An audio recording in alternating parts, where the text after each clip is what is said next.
এবার চিত্রনায়ক শাকিব খান জনপ্রিয় ক্রিকেটার সাকিব আল হাসানকে দেশে ফেরানো নিয়ে মুখ খুললেন। সাকিব খান তার ভেরিফাইড ফেসবুক পেজে একটি স্ট্যাটাস দেন। সেখানে লেখা আছে, সাকিব আল হাসানকে আমি দেশে আনব।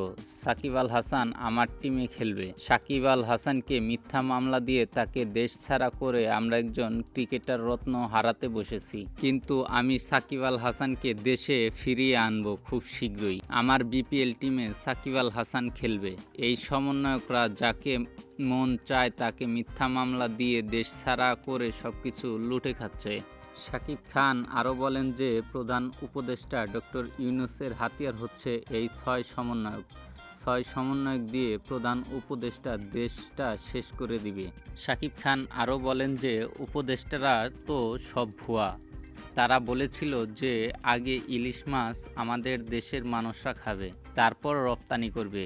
দ্বিতীয়বার বলেছিল ভারতে ইলিশ মাছ রপ্তানি করা যাবে না। আমাদের দেশের মানুষ তো ইলিশ মাছ পাচ্ছে না, সেই ইলিশ মাছ তো ভারতেই রপ্তানি করছে।